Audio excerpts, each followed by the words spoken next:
പ്രധാനപ്പെട്ട വാർത്തകളിലേക്കാണ്. Israel America സംയുക്താക്രമണത്തിൽ ഇറാനിൽ മരണസംഖ്യ ഉയരുന്നു. യുദ്ധത്തിൽ US സൈന്യം വളരെ മുന്നിലെന്നും ഇറാൻ തകർക്കപ്പെടുമെന്നും അമേരിക്കൻ പ്രസിഡന്റ് ഡൊണാൾഡ് ട്രംപ്. കരയുദ്ധം നടത്തിയാലും നേരിടാൻ തയ്യാറാണെന്ന് ഇറാൻ. പശ്ചിമേഷ്യയിൽ വീണ്ടും ആക്രമണം നടത്തി ഇറാൻ.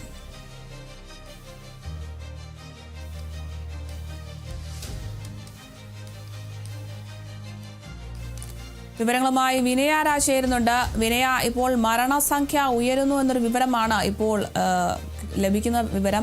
യുദ്ധത്തിൽ US സൈന്യം വളരെ മുന്നിലാണെന്നും ഇറാൻ തകർക്കപ്പെടുമെന്നുമൊക്കെയാണ് അമേരിക്കൻ പ്രസിഡന്റ് ഒരു വാദം തന്നെ. പക്ഷേ കരയുദ്ധം നടത്തിയാലും നേരിടാൻ തയ്യാറാണെന്നാണ് ഇറാൻ വ്യക്തമാക്കുന്നത്. ഇപ്പോൾ ലഭിക്കുന്ന കൂടുതൽ വിവരങ്ങൾ എന്തൊക്കെയാണ്? ഇറാനിൽ നിലവിൽ മരണം 1230 ആയിരിക്കുകയാണ്. പ്രധാനമായും ഈ ഒരു ഗൾഫ് മേഖലകൾ കേന്ദ്രീകരിച്ചാണ് ഇറാൻ ആക്രമണം നടത്തുന്നത്. ഇന്നിപ്പോൾ ബഹ്റൈനിലടക്കം തന്നെ ആക്രമണം നടത്തുന്ന ഒരു സാഹചര്യം ഉണ്ടായിരുന്നു.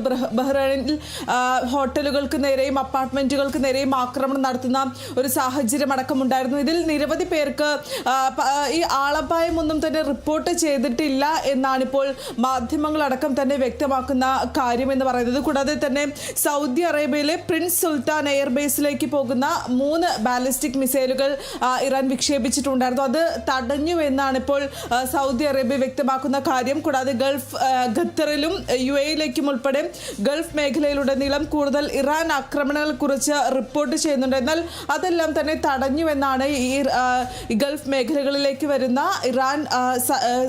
ഇറാന്റെ ഈ ആക്രമണങ്ങളടക്കം തന്നെ തടയാൻ സാധിച്ചുവെന്നാണ് ഇപ്പോൾ ഗൾഫ് മേഖലകളടക്കം തന്നെ വ്യക്തമാക്കുന്ന പ്രധാനപ്പെട്ട കാര്യം. അതേസമയം തന്നെ ഇപ്പോൾ കഴിഞ്ഞ ദിവസം ഡൊണാൾഡ് ട്രംപ് ഒരു പ്രസ്താവന അടക്കം തന്നെ നടത്തിയിട്ടുണ്ടായിരുന്നു. ഇറാന്റെ പരമോന്നത നേതാവായി ആരാണോ ചുമതലയിൽ വരുന്നത് അവരെ തകർക്കാനുള്ള നടപടികൾ ആരംഭിക്കുമെന്നായിരുന്നു അമേരിക്കൻ പ്രസിഡന്റ് ആയിട്ടുള്ള ഡൊണാൾഡ് ട്രംപ് വ്യക്തമാക്കിയിട്ടുണ്ടായിരുന്നത്. ഇറാനെ തകർക്കാനുള്ള നടപടികളുമായി മുന്നോട്ട് പോകുമെന്നും ഡൊണാൾഡ് ട്രംപ് വ്യക്തമാക്കുന്ന സാഹചര്യം ഉണ്ടായിരുന്നു. ഇത്തരത്തിൽ ഇറാനെതിരെ ആക്രമണം കടുപ്പിച്ചിരിക്കുകയാണ് ഇസ്രായേലും അമേരിക്കയും എന്നത് തന്നെയാണ് ഏറ്റവും ശ്രദ്ധേയമായിട്ടുള്ള കാര്യമെന്ന് പറയുന്നത്. ഇതുമായി ബന്ധപ്പെട്ടുകൊണ്ട് തന്നെ ഇറാനെതിരെ അല്ലെങ്കിൽ കൂടുതൽ പ്രതിരോധം സൃഷ്ടിക്കുമെന്നും അമേരിക്ക വ്യക്തമാക്കുന്ന ഒരു സാഹചര്യം അടക്കമുണ്ടായിരുന്നു. ഈ യുദ്ധം ഇത്തരത്തിൽ വ്യാപിക്കാൻ കാരണം ഇറാൻ തന്നെയാണ് എന്നാണ് ഡൊണാൾഡ് ട്രംപ് വ്യക്തമാക്കിയിട്ടുണ്ടായിരുന്നത്. ഇറാനിൽ ഒരു ഭരണമാറ്റം ആവശ്യമാണ്. ഈ ഭരണമാറ്റം വരുന്നത് വരെ യുദ്ധം തുടരുമെന്ന ഒരു പ്രസ്താവന തന്നെയാണ് ഇപ്പോൾ ഡൊണാൾഡ് ട്രംപിന്റെ ഭാഗത്തു നിന്നും ഉണ്ടാകുന്നത് എന്നതും ഏറ്റവും ശ്രദ്ധേയമായിട്ടുള്ള ഒരു കാര്യം തന്നെയാണ്. ഇത്തരത്തിൽ ഇറാനെതിരെ കൂടുതൽ ആക്രമണം കടുപ്പിച്ചിരിക്കുകയാണ് അമേരിക്കയും ഇസ്രായേലും ചെയ്തിരിക്കുന്നത്. ഈ ആക്രമണത്തിൽ ഏകദേശം 1230-ലധികം പേരുടെ ജീവൻ നഷ്ടമായി എന്നാണ് ഇറാൻ വ്യക്തമാക്കുന്ന കാര്യം. കൂടാതെ തന്നെ ഇറാൻ വ്യക്തമാക്കുന്നത് ഈ അമേരിക്കയാണെങ്കിലും ഇസ്രായേൽ ആണെങ്കിലും ആക്രമണം കൂടുതൽ കടുപ്പിച്ചിരിക്കുന്നത് സ്കൂൾ കെട്ടിടങ്ങളിലേക്കടക്കം തന്നെ ആക്രമണം നടത്തുന്നു. ഇത്തരത്തിൽ മരണസംഖ്യ ഉയരുന്നതിലേക്കടക്കം തന്നെ ഇത് വഴിവെക്കുന്നു എന്നാണ് ഇറാന്റെ ഭാഗത്തു നിന്നും വരുന്ന ഒരു വിശദീകരണം എന്ന് പറയുന്നത്. ഇന്നിപ്പോൾ യുദ്ധം തുടങ്ങി 7ാം ദിവസത്തിലേക്ക് എത്തുകയാണ്. പക്ഷേ ഈ 7ാം ദിവസത്തിലേക്ക് എത്തുമ്പോഴും ഈ ആക്രമണത്തിൽ ഒരു അറുതി വരുന്നില്ല എന്നതാണ് ഏറ്റവും വേദനാജനകമായിട്ടുള്ള ഒരു കാര്യം. കഴിഞ്ഞ ദിവസം അടക്കം തന്നെ പക്ഷേ ഈ ഗൾഫ് മേഖലകളിലേക്ക് ഇറാൻ യുദ്ധം വ്യാപിപ്പിക്കുന്ന ഒരു സാഹചര്യം ഉണ്ടായിരുന്നു. ഈ ഖത്തർ, ഗൾഫ് മേഖലകൾ തുടങ്ങി നിരവധിയായിട്ടുള്ള സ്ഥലങ്ങളിലേക്ക്, ബഹ്റൈൻ ഉൾപ്പെടെയുള്ള സ്ഥലങ്ങളിലേക്ക് അടക്കം തന്നെ ഇറാൻ ആക്രമണം നടത്തുന്ന ഒരു സാഹചര്യം അടക്കമുണ്ടായിരുന്നു. എന്നാൽ കഴിഞ്ഞ 2 ദിവസമായി ഈ ആക്രമണത്തിൽ ഒരു പരിധിവരെ നിയന്ത്രിക്കാൻ സാധിക്കുന്നുണ്ട് എന്നാണ് ഈ ഗൾഫ് മേഖലകളിൽ നിന്നടക്കമുള്ള മാധ്യമങ്ങൾ റിപ്പോർട്ട് ചെയ്യുന്നത്. ഇപ്പോൾ പല വിമാനത്താവളങ്ങളും ഭാഗികമായി തുറക്കാൻ സാധിച്ചിട്ടുണ്ട് എന്നടക്കമുള്ള കാര്യങ്ങൾ വ്യക്തമാക്കുന്നുണ്ട്. ഇത്തരത്തിൽ ഇറാന്റെ ആക്രമണം ഗൾഫ് മേഖലകളിൽ കുറവ് സംഭവിച്ചിട്ടുണ്ടെങ്കിലും പക്ഷേ ഇറാനിലേക്കുള്ള ആക്രമണം അമേരിക്കയുടെയും കൂടാതെ ഇസ്രായേൽ സംയുക്തമായി ഇറാനിലേക്ക് നടത്തുന്ന ആക്രമണത്തിൽ ഒരു കുറവും സംഭവിച്ചിട്ടില്ല എന്നതും ഏറ്റവും ശ്രദ്ധേയമായിട്ടുള്ള ഒരു കാര്യം തന്നെയാണ്.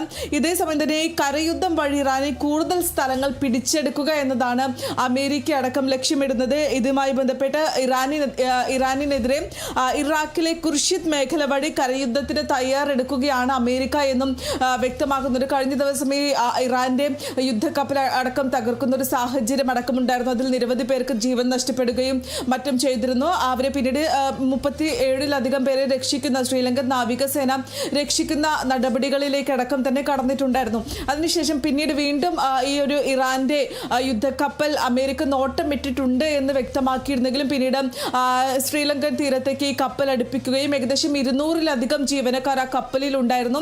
അവരുടെ ജീവൻ രക്ഷിക്കാനടക്കം തന്നെ സാധിക്കുകയും ചെയ്തിട്ടുണ്ടായിരുന്നു. ഇത്തരത്തിൽ കരയുദ്ധത്തിനടക്കം തന്നെ അമേരിക്ക തയ്യാറെടുക്കുന്നു എന്നതാണ് ഏറ്റവും ശ്രദ്ധേയമായിട്ടുള്ള കാര്യം, ഏറ്റവും ആശങ്ക സൃഷ്ടിക്കുന്ന കാര്യം എന്ന് പറയുന്നതും. ഈ ഇന്ത്യയിലേക്ക് വന്ന ഒരു ഇറാന്റെ യുദ്ധക്കപ്പൽ, ആ യുദ്ധക്കപ്പലാണ് കഴിഞ്ഞ ദിവസം അമേരിക്ക തകർത്തിട്ടുണ്ടായിരുന്നത്. അതിന് പിന്നാലെ തന്നെ വ്യാപകമായിട്ടുള്ള പ്രതിഷേധങ്ങൾ ഇന്ത്യയിലും ഉടലെടുക്കുന്ന സാഹചര്യം അടക്കമുണ്ടായിരുന്നു. കോൺഗ്രസ് അടക്കം പ്രധാനമന്ത്രിക്കെതിരെ വിമർശനം ഉന്നയിക്കുന്ന സാഹചര്യം ഉണ്ടായിരുന്നു. ഇന്ത്യയിലേക്ക് വന്ന ഒരു അതിഥിയാണ് ആ കപ്പൽ, പക്ഷെ ആ കപ്പലിനെ പോലും സംരക്ഷിക്കാൻ സാധിച്ചില്ല. എന്തിനാണ് ഇങ്ങനെ മൗനം തുടങ്ങിയ കാര്യങ്ങളടക്കം തന്നെ ഈ കോൺഗ്രസ് ഉന്നയിക്കുന്ന സാഹചര്യം. പിന്നീട് അവിടുന്ന് വ്യോമ മന്ത്രാലയത്തിന്റെ ഭാഗത്തു നിന്നും ഒരു വിശദീകരണം അടക്കം വന്നിട്ടുണ്ടായിരുന്നു. അതിൽ പ്രധാനമായും അവർ ഉന്നയിച്ചിട്ടുണ്ടായിരുന്നത് തങ്ങൾ ഈ ഒരു കപ്പൽ തകർന്നതിന് പിന്നാലെ തന്നെ രക്ഷാപ്രവർത്തനങ്ങൾക്ക് നേതൃത്വം നൽകിയിട്ടുണ്ടായിരുന്നു. ഈ കപ്പലുകൾ അങ്ങോട്ടേക്ക് അയച്ചിരുന്നു. പക്ഷെ അതിനോടകം തന്നെ ഈ ശ്രീലങ്കൻ നാവികസേന ഈ കപ്പലിൽ നിന്നും ആളുകളെ രക്ഷപ്പെടുത്തുന്ന നടപടികളിലേക്ക് അടക്കം തന്നെ കടന്നുവെന്നായിരുന്നു ഇന്ത്യയുടെ ഭാഗത്ത് നിന്നും വന്ന ഒരു വിശദീകരണം എന്ന് പറയുന്നത്. എന്തായാലും ഈ ഗൾഫ് മേഖലകളിലേക്ക്, പശ്ചിമേഷ്യയിലേക്ക് കൂടുതൽ യുദ്ധം കടുപ്പിച്ചിട്ടുണ്ട്. അതേസമയം തന്നെ അമേരിക്കയും ഇസ്രായേലും ഇറാനെതിരെ കൂടുതൽ ഈ ശക്തമായി തന്നെ പ്രതിരോധിച്ചുകൊണ്ട് രംഗത്ത് വരുന്നൊരു സാഹചര്യം. ഇറാനെ പൂർണ്ണമായി തകർക്കുകയാണ് തങ്ങളുടെ ലക്ഷ്യമെന്ന് തന്നെ ഇതിനോടകം തന്നെ ഡൊണാൾഡ് ട്രംപ് അടക്കം തന്നെ വ്യക്തമാക്കിയിട്ടുണ്ട്. ശരി, വ്യക്തമാണ്. ഇസ്രായേൽ അമേരിക്ക സംയുക്ത ആക്രമണത്തിൽ ഇപ്പോൾ മരണസംഖ്യ 1230 കടന്നിരിക്കുന്നു എന്നൊരു വിവരമാണ് ലഭിക്കുന്നത്. ഇറാനിൽ മരണസംഖ്യ ഉയരുകയാണ്.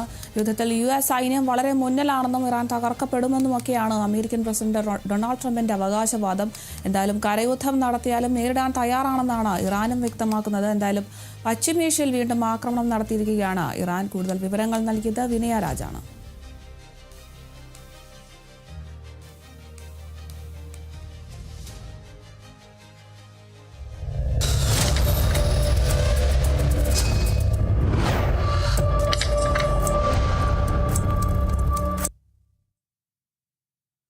കേരളത്തിന്റെ സ്വപ്ന പദ്ധതിയായ ആനക്കാംപൊയിൽ കള്ളാടി മേപ്പാടി തുരങ്ക